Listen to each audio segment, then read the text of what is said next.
Kráčím si parkovní částí za tělocvičnou základní škola Stankova. Jdu tak 50 metrů směrem k Rožkově ulici, na kterou se napojuje ulice Blahobytu. Zde se mám totiž sejít se svým zdrojem, který mi poskytne interview na problém s projíždějícími automobily skrz park právě k ulici Rožkova. Tak malou chviličku, za chvíli tam budem. Takže, paní sousedko, já jsem přišla za váma ohledně domluveného rozhovoru na zdejší problém. Začneme tedy mojí první otázkou. A to, jak vnímáte daný problém s nelegálním zkracováním silnice v Rožkově ulici napříč parkovou částí? Jak to vnímám?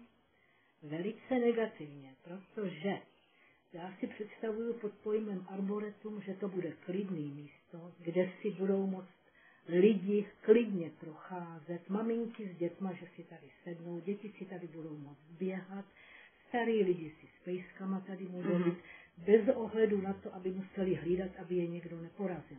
Ale tady ty auta jezdí, to je jak na veřejné silnici, sem tam, navíc to jezdí ještě do protisměru, jo? Takže tady není vůbec chvilku klidu, aby si člověk tady mohl odpočinout.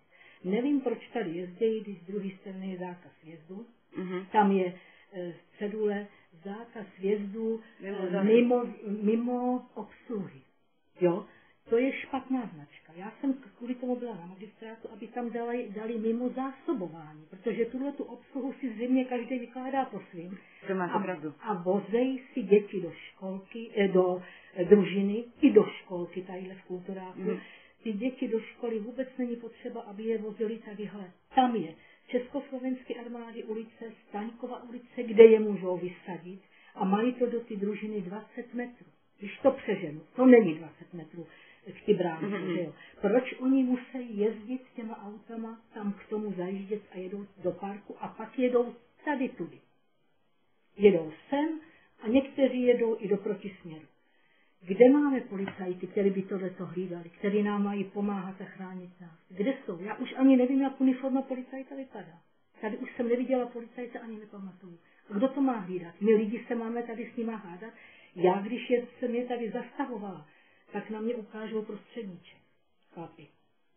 Jo? Tak máte pravdu. Já vidím úplnou stek, mám z toho hroznej, jo? Ale vidím tu bezmoc a beznaděj. Co už mám dělat? Na magistrátu jsem byla 4krát, jsem se tam hádala. Slibovali mi, kdy až se udělá Rožkovka, že se to bude řešit. Rožkovka je 3 roky hotová. Chtěla jsem, aby sem dali buď značku nebo tyč do toho. Žádný dovolání. Tak co už člověk?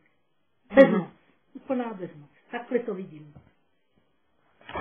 No a chtěla bych se zeptat, jak jste říkala, že jste komunikovala s městským obvodem 5. Ano. A jaká byla vlastně jejich odezva? Jak se k vám zachovali?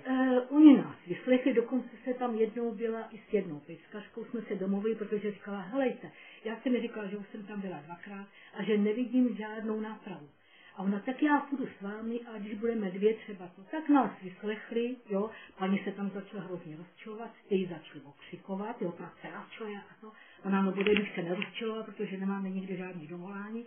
Takže nás nakonec vyslechli a slíbili to, jak už jsem se tady zmínila, že jak se dodělá ulice, že se to bude řešit. Bohužel se neděje vůbec nic. Mužský tam psal maily, žádná odezva na to. Nic. Takže už se máme teda bránit. Když není dovolání. Není, nikdo vás neposlouchá. A kromě vašeho muže víte o někom jiném, kdo by se v tomhletom